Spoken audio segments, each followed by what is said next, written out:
The Xbox 360e. Am I excited to talk about this again in 2024? Man, so many memories with this console. When it was first released, I think a lot of people thought, why did they release an Xbox when they just released almost an Xbox One at the same time? Now, this console has stood the test of time, and I think it's one of the best Xbox 360s to get today because it has a new look compared to all the other Xbox 360s. It comes with a couple of controllers which are quite good. It has an updated sort of input and output section as well, which is really good. So you have stuff for Xbox Connect in there.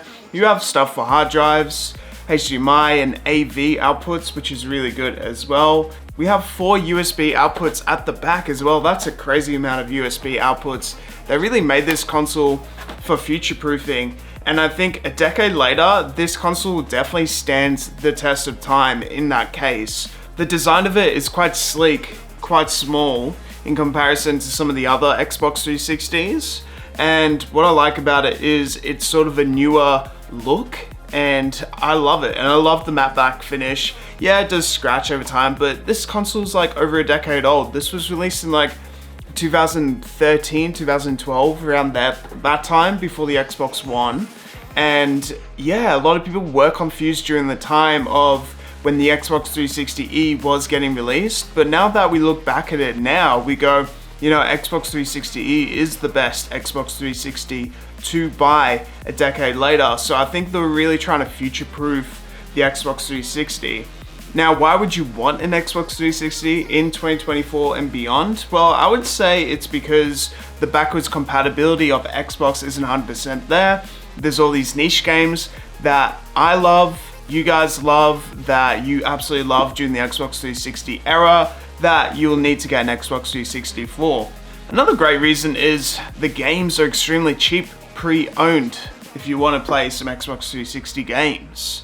And also, the Xbox 360 consoles are very inexpensive as well. They go for like 150 bucks. The output isn't fantastic anymore. It's like a 1080p console, but still, that's pretty good. And overall, the console was made mainly with internet connectivity, family games, all that sort of stuff in mind, Xbox Live.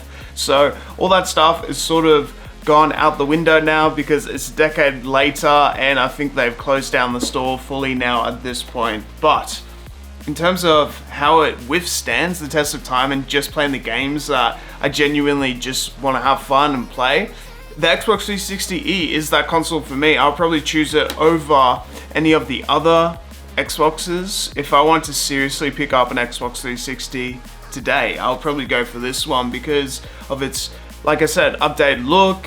It's probably one of the better ones to go for because of that. The outputs are perfect, and yeah, the list can go on with how it all is.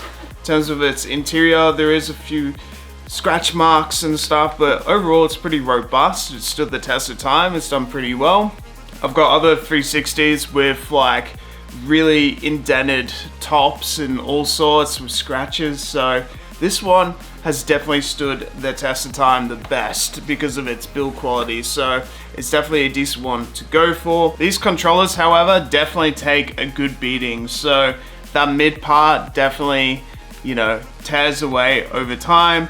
Apart from that, you know, the control feels a little bit oily and stuff like that, which is like what normally happened with the back because it's a smooth matte black finish, stuff like that, so it feels a little bit oily, but that's fine. There's things like that can happen. I can still play a native AC Black Flag experience on the Xbox 360, and I would say I'd still have a pretty decent time on it. So I got this one from the exchange shop, CEX, for about 150 bucks, and I bought so many games, max like $20 spent on so many games for this console, and it's done super well. The power bank's not too big with this console either, so that's been a huge plus. I guess this is more of like a performance review at this point in time now, but yeah, the power bank's not too big comparing to the older Xbox 360 power banks, which are literally a brick.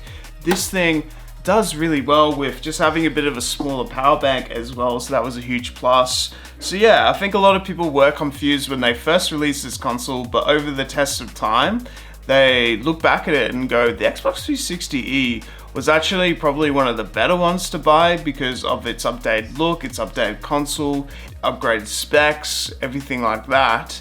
And it's definitely stood the test of time to be one of the better Xbox 360s to buy.